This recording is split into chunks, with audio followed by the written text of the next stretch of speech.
ॐ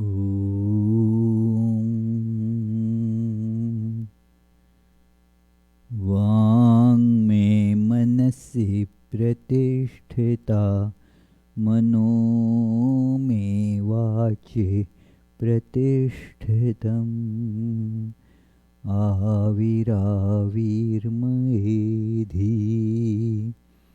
वेदस्य आणीस्थ श्रुतं मे मा प्रहासीः अनेनाधीतेनाहोरात्रान् सन्दधामि ऋतं वदिष्यामि सत्यं वदिष्यामि तन्मामवतु तद्वक्तारमवतु अवतु माम् अवतु वक्तारमवतु वक्तारम् ॐ शान्ति शान्ति शान्तिः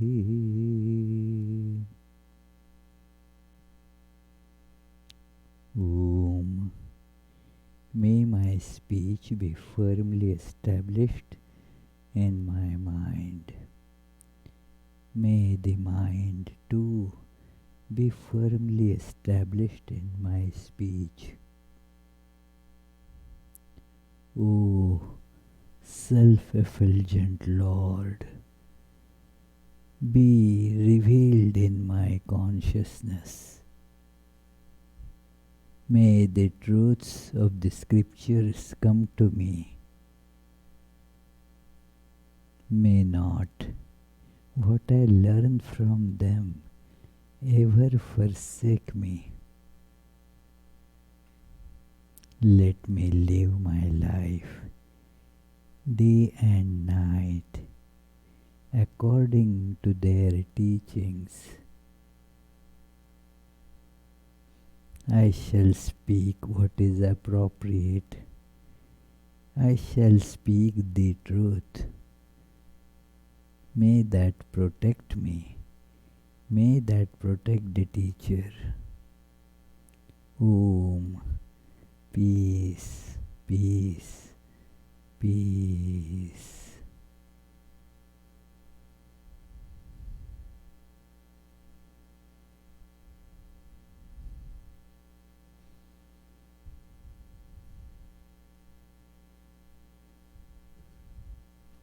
Let us feel our innermost being, which is divine, unchanging, perfect, ever free. Let us feel that as a spark of light in our heart, and let us concentrate on that.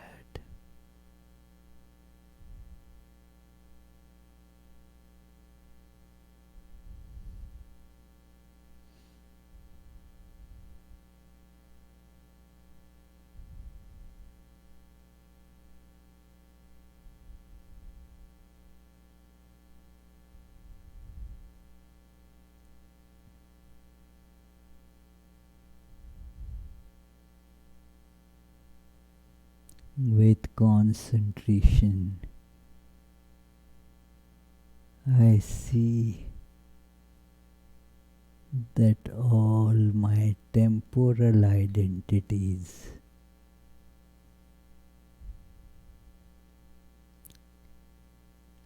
like I am this body, this heap of flesh, blood, etc.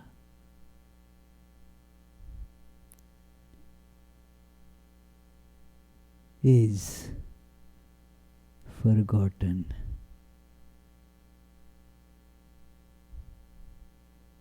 My identity as mind, that I am thoughts or emotions,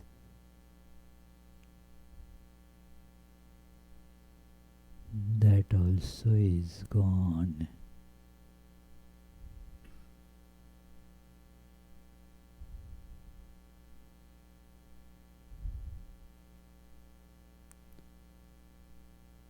I am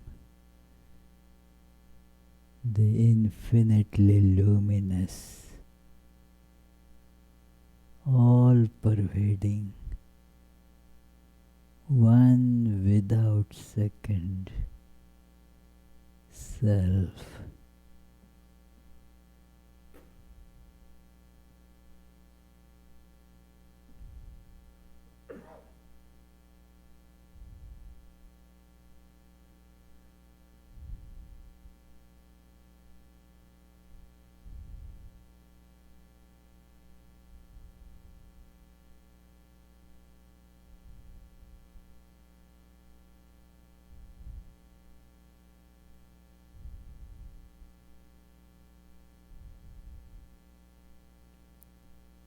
In this true identity,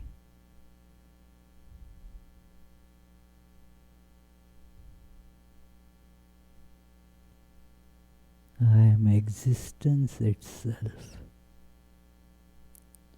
without birth or change or decay or death.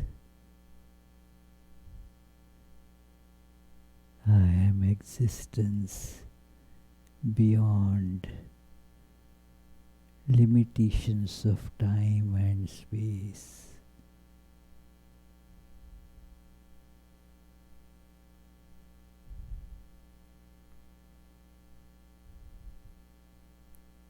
I am bliss itself.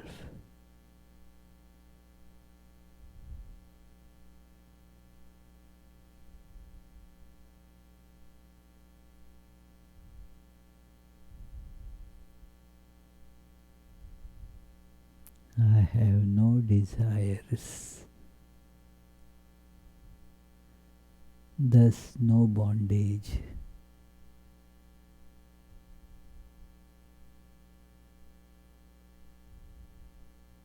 I am ever free, ever perfect. Om. Peace, peace, peace.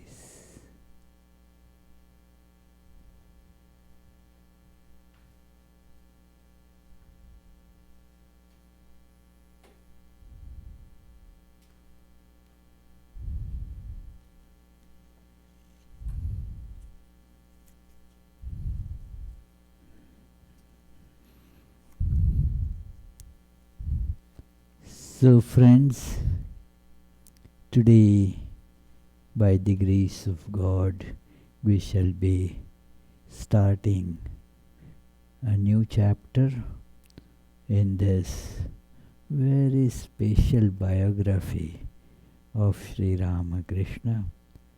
The speciality that we had discussed earlier as well, let us remember that it is not narration of incidents alone. Of course, there is narration of incidents, but not just that.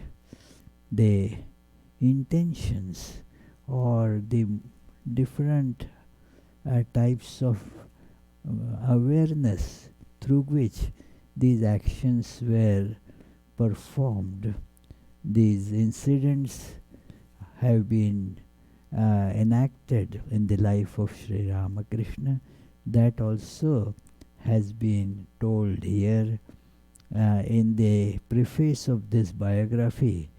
The author has mentioned why it is necessary that it is human beings live on both these planes. There is a physical life and there is the mental life, and the biography of a person therefore has to be including both these, the mental aspects and physical aspects.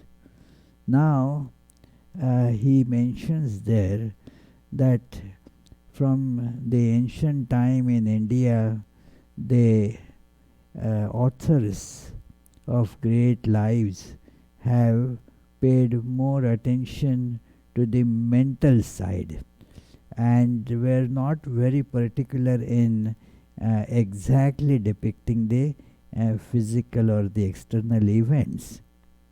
Whereas in the West, that has been quite prominent. Actually, both these views, they need to be harmonized, that the external physical events as well as the mental attitudes that were involved in these incidents both need to be described in a proper biography. Now, in the biography of a regular, ordinary person, the physical actions, they automatically give out the mental attitude or the desire, because more or less all of us have the physical actions which correspond to the mental attitude.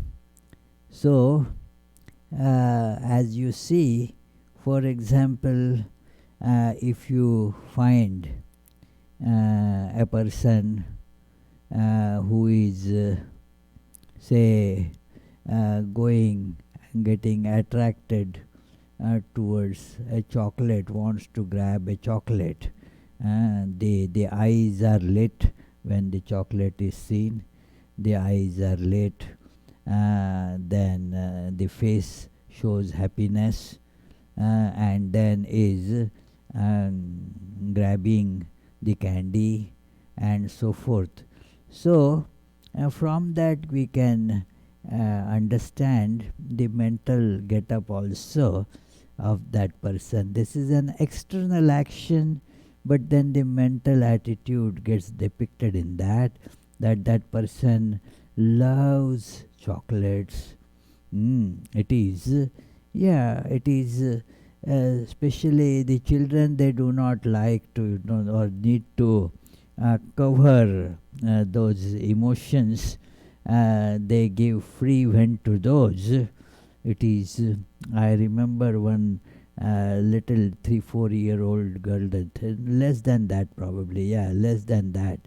So she had immense liking for watermelon, and so when she would see watermelon, she took the bowl of that cut watermelon and gobbled them, and then gave me the bowl. I thought that she has finished and so she is giving me the bowl. No, she said, more, add more, I want more. So it is now this, the action indicates the mental attitude behind that. It is, and although the grown-ups, they try to cover those, still by a close observation they become apparent. So that is the distinction between the ordinary people. Their physical actions, they also give out the intent, not always though. I had told once that story that a man was sitting by the side of another man who had a long beard, and then after, those were the old days, and then that this man suddenly asked this bearded guy, have you lost your bedsheet? Have you lost your bedsheet? And this fellow could not fathom the idea, as this stranger suddenly asking me that, have you lost your bedsheet? I said, well, no, but what is the meaning of this question? Why suddenly you thought like that? Uh, some time back, I lost my napkin, handkerchief, somewhere, and needed to get another one, but my financial condition is too bad. So to save money, I decided not to shave. Ah, not to shave for 2 weeks, so that I can save money to buy a handkerchief. So, since you have grown a long beard, it appears that you probably have lost not a handkerchief but a whole bed sheet. So, it is. Now, this is of course a joke, but what it means is that many times the external actions need not conform to the same internal emotions or feeling. In case of the incarnations of God, this becomes a very important factor, because the life is not lived on the same plane like us. They, they are aware of their divinity. They have no desires at all. They have nothing to accomplish for themselves in this life. And so their actions become completely baffling to common people, that why this person is acting like this. It is therefore their actions, are like they enacting something on stage. Enacting something on the stage, the actor shows the physical appearance of that particular role that the actor is giving out. Yeah, will show the Hamlet, all that depression, confusion on the face. What is it, that statement, to live or not to live, to be or not to be, and like that will be all writ on the face. But inside, the actor is not feeling anything like that. Inside, the actor is not having this problem, is just enacting the role. It is the enacting the role means you have an assumed identity there. So the incarnations, they are aware of their true divine identity and have taken up this role as human being. So they act exactly like human beings, and yet they have the indwelling awareness constantly present that they are divine. That is why their biographies become so difficult to understand. From ancient times, you see, there have been these literary accounts of even sages finding it difficult to make any connection between their external life and their internal awareness. It is, and so always a question has been raised that yes, Rama, we know the Rama, that was the son of the king of Ayodhya, and then he was banished to forest life for 14 years, and then there his wife was stolen by that demon Ravana, and so Rama in anger killed that Ravana. That Rama we know. But what do you talk about that divine? Where is the divine in this? I don't know. It is, he may be a very powerful person, agreed, and his wife, let us agree, she was very pretty looking, and so Ravana came to all the way to steal her. So all that can be, understood. And this he was banished in the to the forest, and that kind of strange, but yeah, that happens in the tussle for who should get the kingdom. Such things do happen. So, but where is the divine? Now it is very difficult question. Where is the divine?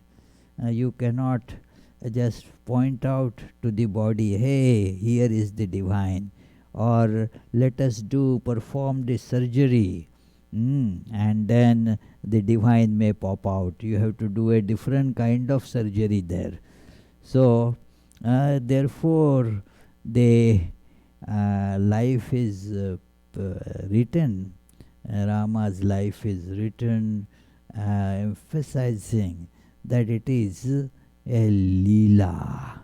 The Leela means it is a play enacted on human plane to teach humanity. The humanity learns through demonstration, through example. So God appears as human being to educate the human beings that, well, this is what you really are. Man becomes God, so that God becomes man, so that man may become God. So it is through example this teaching is being imparted. It is sometimes the analogy is given that a teacher holds the pencil in the hand and then starts writing A. This is A. The child sees how. Do you get it? How to write A? No. Okay, hold my hand and see how to write. Then doing it 2-3 times, the child learns how to write. So now that teacher doesn't need to learn ABC like that now, but for the benefit of this little one, also is doing that. So God comes to our plane in that form. A very difficult point to understand. How it happens can be told only by stories, because the logic has no penetration there. Many times we value our logical faculty rather too much. It has a great utility. Our rational faculty is to be adhered to as long as it can go. But then there is a limit to that. It is up to that limit, yeah, you can use it. Like when you are cooking a vegetable curry, you have to cut the vegetables, so you use knife for that. Okay, done. Now for cooking, the knife will not work. Now you have to light a fire, So many such things that logic cannot explain. So the sages tell through analogies and stories that this is the life of an incarnation. It is sometimes another story that I had told earlier also, worth remembering again, that the devotees, they have that eagerness to meet God. So they selected a representative devotee to negotiate with God the way, so that we can all see you. And there is a conversation going on between this representative of devotees and God. The representative says, hey God, look, we all want to meet you. God says, okay, that's very good. You want to say, may you are most welcome. You can all come where I live, and there is a way you can all climb the staircase of yoga, this ladder of yoga you all can climb. Ah. And then I am there awaiting your presence. I will also be very glad to see you all. Please start climbing right away. The representative says that, well, God, that sounds good, but what but now? Start climbing. Why you are wasting time? Now please listen to me, God. The problem is that this staircase, this ladder of yoga is difficult to climb and very narrow. So slowly, with difficulty, people climbing up that very high ladder and reaching you. So many, millions here, if they have to keep on climbing with this ladder, how long will it take? How much effort it will require? Okay, but yeah, that is the way. Why? You should not be worried about it. There is no alternative. God, can I suggest one alternative? You have to accept. And the Lord says, if it is reasonable, I will accept. And then the devotee says that, look, Lord, the ladder that is to be used for climbing up can also be used to climb down. So instead of all of us climbing up to you, why don't you take the trouble of climbing down yourself, so that we all will be able to meet you? So this is what is the meaning, the literary meaning of this word avatara. The one avataran means to come down, to come down, avatar. So God comes down to our plane, and thus we can learn from that. So this is how in this biography the events of Sri Ramakrishna's divine life have been depicted with reference to or in connection with the mental attitudes. And therefore the biographer has to be a very special one who had the close acquaintance with Sri Ramakrishna's such divine moods. His getting into the realm of the divine, losing all consciousness of the external world. Not like when we go to sleep. Many have this misunderstanding that we also lose all the consciousness of the external world when we go to deep sleep. Where is the difference? So AJ will say, well, I also go to different realm every day, there is nothing special about it. No, our consciousness of this world is kept in abeyance, and we do not have any glimpse of the divine awareness then. This is a transition where this whole sensory world gets dissolved in the awareness of the absolute. It is like you are watching the waves. Now the infinite multiplicity of the waves, it gets merged when you look at the ocean. As you look at the ocean, all the waves, they disappear into that oneness where from all these waves are rising. So this is how Sri Ramakrishna had that tremendous unique capability to to, yes, thank you, by asserting that, saying that, yeah, you spoke right, yeah. So, bless you.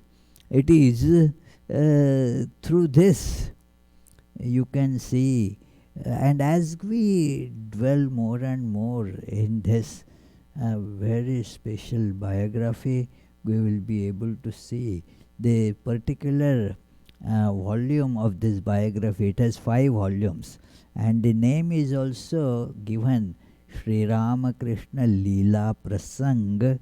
The English translation here it follows Sri Ramakrishna and his divine play. Leela is play, So it is a play, means it's not real. Like in play, you form for the sake of play, you form two teams rivaling each other, But there is no real rivalry as such beyond the game, It is for the sake of the game you have those things. It is play. So in the play, things are not taken to be real as such. So Sri Ramakrishna's this human appearance is a play, and that divine shining through that human aspect makes I and you learn that, well, I too am divine. Just what I need to do is just shed away my physical identity as as it is not real. It is a temporary identity. So I am not really this body. We all actually can easily see that, but the tremendous entanglement with it makes us difficult to see it like that. That's all. It is that it is very clear I am not body, but we have to practice that through meditation and holding on to this idea that I actually am not body. And see how free we become immediately.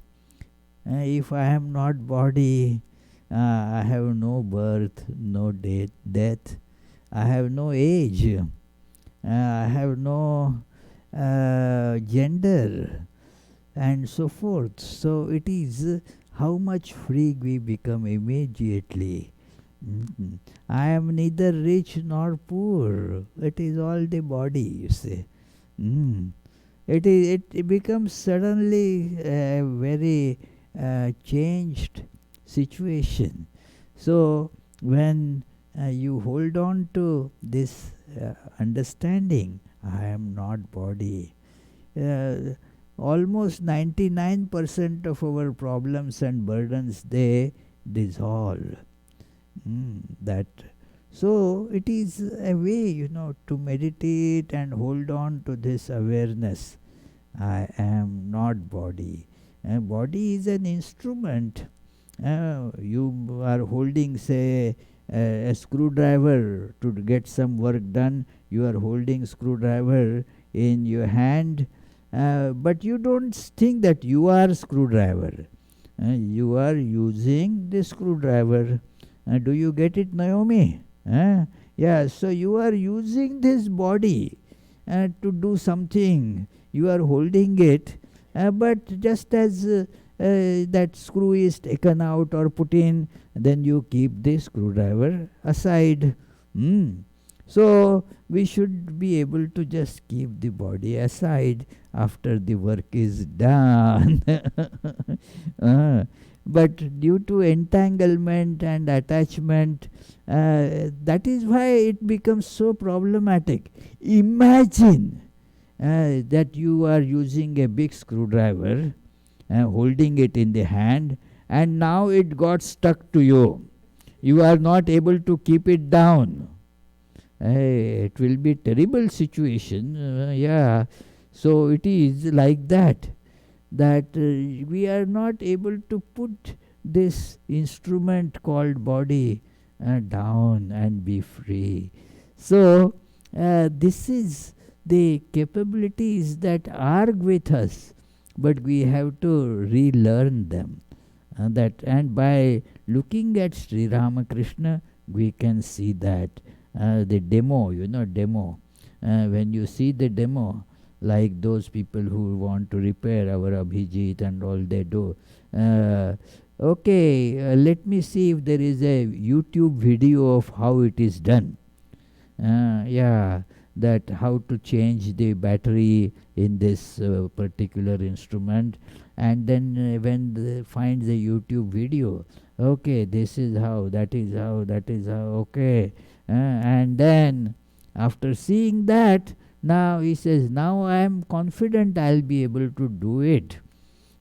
So that is how all those, when you see the video, you know that this is also Sri Ramakrishna's biography, is also like seeing the video of how to manifest our divine nature.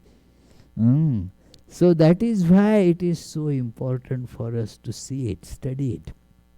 So this volume is Guru Bhava, where Sri Ramakrishna is being described as the Guru, the teacher. Sri Ramakrishna's teachership is explained through various incidents of teachership, and the idea that how Sri Ramakrishna was taught, that has been told in the first few chapters, that he remained in what is called this, a very special word, bhava mukha, on, as it were, on the boundary line of the absolute divine and the relative manifested world. So he could have the access to both simultaneously. Like you are standing in the, say, the door frame, so you can look inside and outside. What is going on in this on the street, as well as what is happening inside, both of them become clear to you. So through that awareness, Sri Ramakrishna could see the minds of all, and what are the propensities there, what are the obstacles in manifesting the divinity. He could very clearly see those, and thus he could remove them. We do not understand our minds. We want to understand the minds of so many other people, but let alone other people, we don't understand our own minds. We feel we understand, but we hardly understand it. Sri Ramakrishna could see what is going on there, and thus was able to guide that person towards the spiritual path or the progress on that path. So that is his way of imparting teachings. All different forms, they were coming up like the waves in the awareness of Sri Ramakrishna's ocean-like mind. It was like ocean. Each of us are like the waves coming in that. So therefore he could feel and guide each of them. The chapter that we just completed was about his ardent devotee disciple Mathur Babu, who was the owner of that Kali temple where Sri Ramakrishna was living. Almost an owner. It is Rani Rasmani was actually the owner, but Rani and Mathur was her son-in-law. Both were tremendously devoted to Sri Ramakrishna, and that family as a whole. So, and through that devotion, what happens is it becomes a transformation, a force that transforms. Love, a devotion means the love directed to God gets called devotion. Devotion is not something strange. The love that is directed towards various names and forms. Mm. You direct the love, the common people out of ignorance direct the love to different forms and the names associated with those forms and miss the substance. Mm. It's like that. Miss the substance. They get attached to the package, the box. Like Punita, say, getting attached to the ice cream box. And therefore she keeps on looking at it and licking it without ever opening and seeing the content. If we are able to see the divine content in the form, then look, our love towards that, it will be a fulfilling love. Otherwise, it is a frustrating love. What will happen if she keeps licking the box? Throw it. Frustrating. It is. Therefore, our worldly loves, how are they? They lead to frustrations, attachments, bondage, and frustrations. The love to God is very special, and therefore the name for it is devotion. So, through devotion, there is this transformation in the lives of Rani Rasmani and Mathur Babu. A special mention had been made in the last chapter of the tremendous difference between the social status and the worldly capabilities of Sri Ramakrishna and Mathur Babu. Mathur Babu was a tremendously wealthy person, had lot of social prestige, had a lot of worldly education and all that. Sri Ramakrishna, and a very minor employee there in that Kali temple. He was employed as a junior priest. Then he didn't have any schooling. Forget money, and forget money means even if he is offered money, he wouldn't take it. So that was Sri Ramakrishna. So it appears to be quite strange. Social prestige, Mathur Babu had a tremendous respect in society, was a leader in the society. So Sri Ramakrishna, so still Mathur Babu became such ardent devotee of Sri Ramakrishna, offered himself in service to Sri Ramakrishna. And now the devotion becomes a transforming force. So his attitude, his life started getting correspondingly transformed through the touch of Sri Ramakrishna.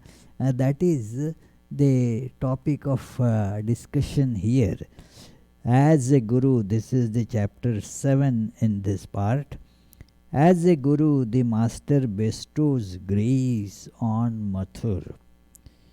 And it began, like most chapters in this, with a verse, an appropriate verse from Bhagavad Gita, that I am the Self, O Gudakesha, seated in the hearts of all creatures. I am the beginning, the middle, and the end of all beings.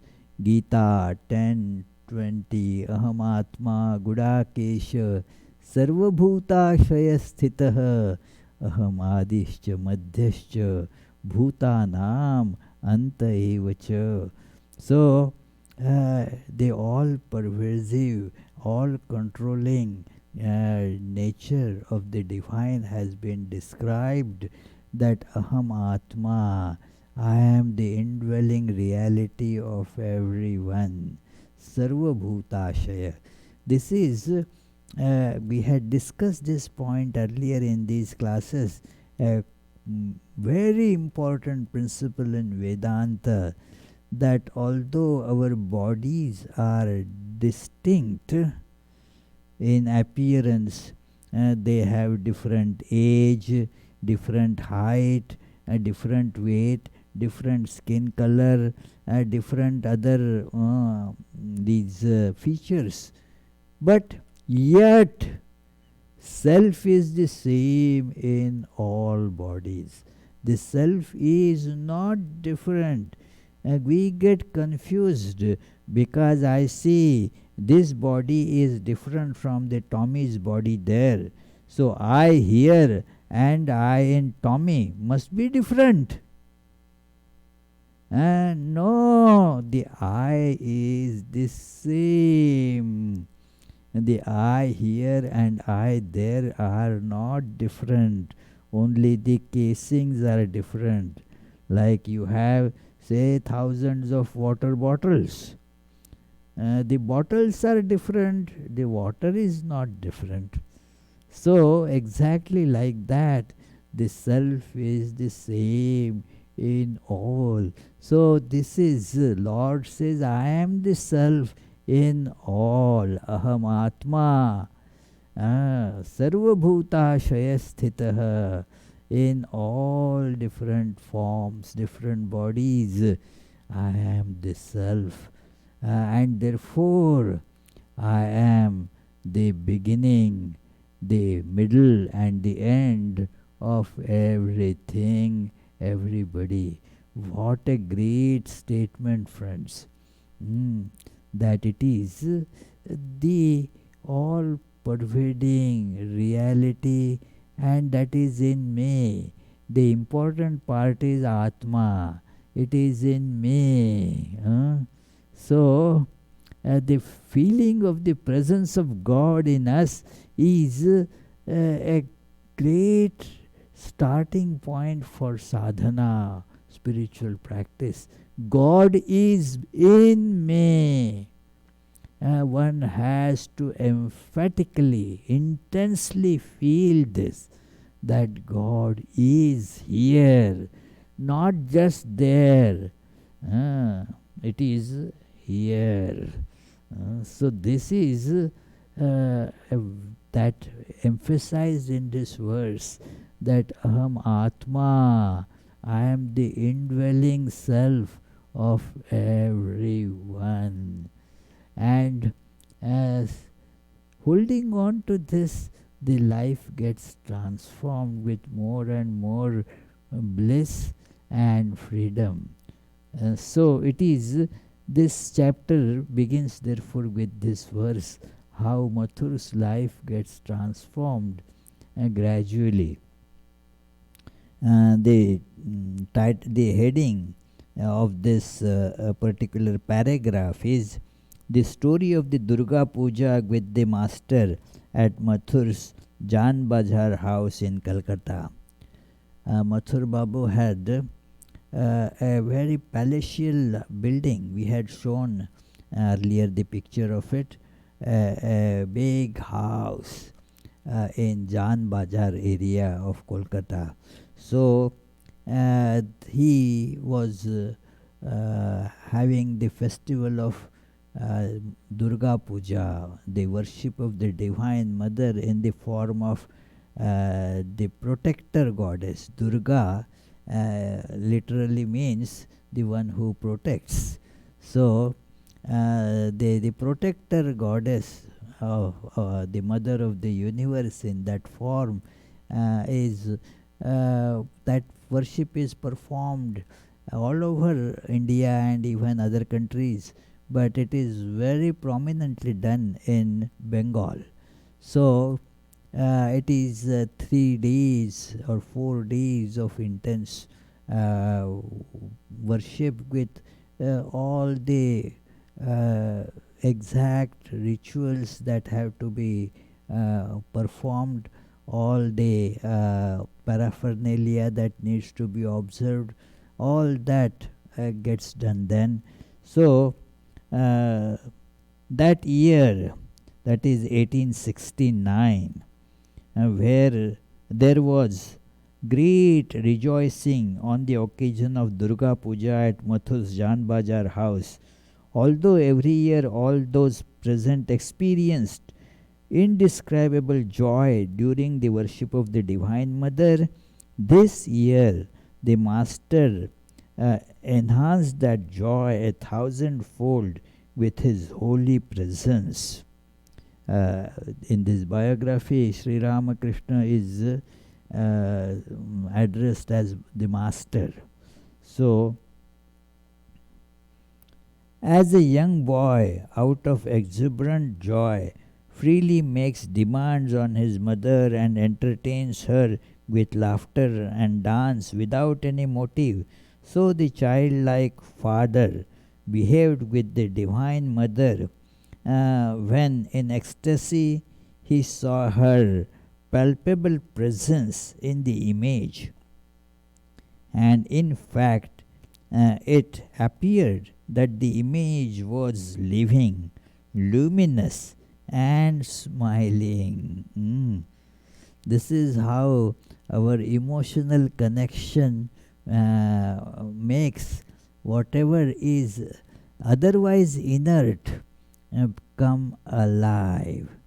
It is the many times this question gets asked, and I can understand the question that how do you think that these images made of metal or stone or just a picture painted or a photograph, how can that be alive? Is it alive? It is just a stone image. It is not true. It is not real. How can that be God? Many times it is accused that you Hindus, you worship a stone as God. We make those stone images. God makes us. That image doesn't make us, we make it. So how can that be God? The image doesn't do anything to us. Suppose if I hit the image, it doesn't react by hitting me. It is if I say, hey, to an image of God, hey, you rascal, the image does not talk back to me. Try saying something like that to me and you will know it is. So that image cannot be God. But nobody really worships the image as if it is the God like that. But there is this symbolism associated with it. I was arguing, I was not arguing that one of devotees came to argue with me on that. That, see, this is just an image. How do you think that that's God? Now what to do? Then I said, look, your wife, what is she? Bones, blood as body. If you see some bones joined by various strings and filled with this stuff called flesh and blood and all that. None of that is, as such alive. It is just material. Like this is the material. Some stone is there. Agreed. So that is also bones, blood, flesh, isn't it? So how do you see your wife in that? How do you see that as alive, and your wife and so on. You have the particular the loving relationship with her. So how that happens? He said, well, there is a mind and neurological connection and all that. I say, okay, suppose any such statue and a robotics is put into it. Does it mean that it is alive? You can say that this is an image of the all these things, and some robotics has been put in that. It is a robot. What is the difference? No difference actually. It is what is it that is living?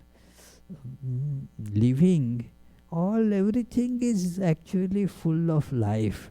We have to have that connection to the life there, and God alone is the life in everything. That is again a verse in Bhagavad Gita, that it is I am the life. Jesus also says the same thing, that is I am the life. It is life is that principle, because of which you see the that inner thing.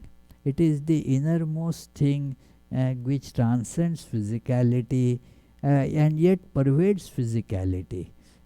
It is that is how it is. It transcends physicality, but physicality cannot go beyond it. So physicality gets pervaded by that. So thus when we see that is how one can see the image as living. If let alone Sri Ramakrishna, when you are closely connected with through worship to some divine image, your awareness gets transformed. I told last time that example of an old lady, that I said, well, you can stay for the night. Why you want to go now? No. My little child is hungry. Your little child, who is there? No, the little baby Krishna. And that is real for that lady, It is, some other say that my cat, I have to feed my cat. Now that person sees the cat as real. This lady is seeing that my Krishna is real. It's a nice blessed state to have that feeling. So when you get lovingly connected with an image, it becomes real for us. For Sri Ramakrishna, all this was real. There will be many incidents that we will see. Earlier on last Tuesday we saw how he insisted that the broken idol of that Krishna needs to be repaired. That it is, instead of throwing it and getting a new one, he said that, well, if this son-in-law of Rani, if his leg breaks, will you kick out that son-in-law and get another one, or treat that son-in-law to get the leg repaired? So this is a loving connection, you see. So that loving connection is very important. So with that it becomes alive. You can see, let alone the divine things, even those things that you are used to, they become alive for you. Like the slippers that I have been wearing for years. So I feel that they tell me something, they are alive, and so forth. I feel love and attachment for them. I don't want to throw them away, although they are getting worn out. So, because now you have a connection with it, it is alive for us. So, in that sense, you can become alive. See the life in everything, that everything is pulsating with that life. So, you see that as representation of the Divine Mother, and thus become, so joyous to deal or to see that and to offer worship to that.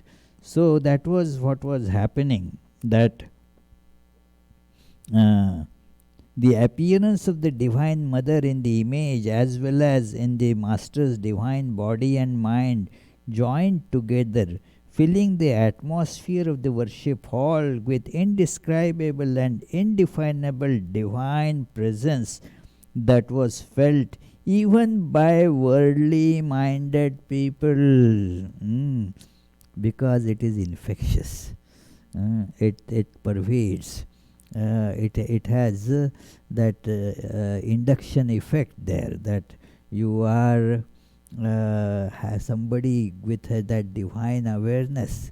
When that person is in a room, then even the worldly minded people, they feel, they cannot describe it, but they feel an indescribable some sense of that. So this is what is described here, that it is worldly minded people. I have experienced that many times, that just somebody who is a very revered divine person, and then as that person enters the room, the mood of the gathering, as it were, it shifts, it changes. A serenity is, as it were, just spread all around. This is, and it is very palpable. So that is what is happening there. And we can see there are a few more points to discuss about it, and then that it is the next how it was being done. There is the description of all that. So by the grace of God we shall continue to discuss that. We shall meditate for this for a few minutes, for a few seconds, and turn towards the questions if you have any.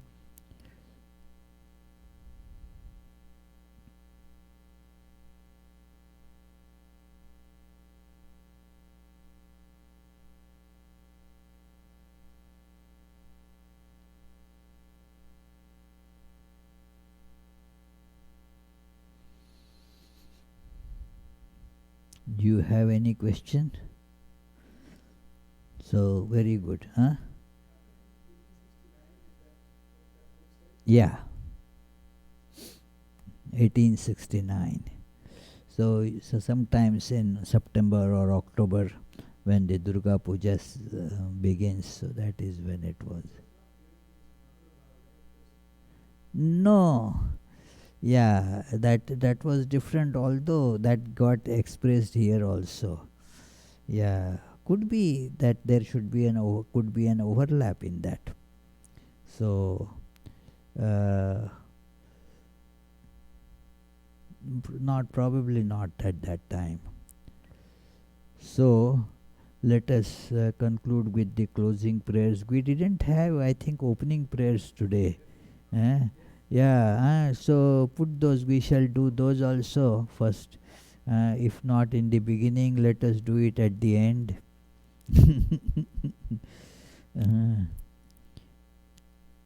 Tava kathamritam tapta jivanam kavibhiriditam कल्मषापहम् श्रवणमङ्गलम् श्रीमदाततं भुवि गृह्णन्ति ते भूरिदा जनाः.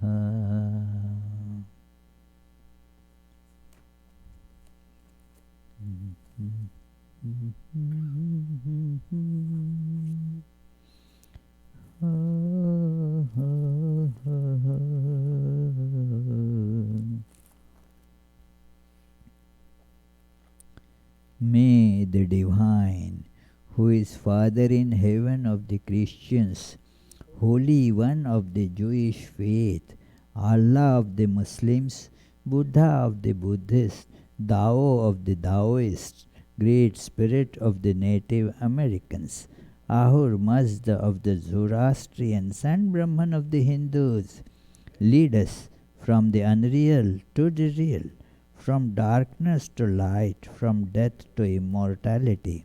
May the all-loving being manifest himself unto us and grant us abiding understanding and all-consuming divine love. Peace, peace, peace be unto all.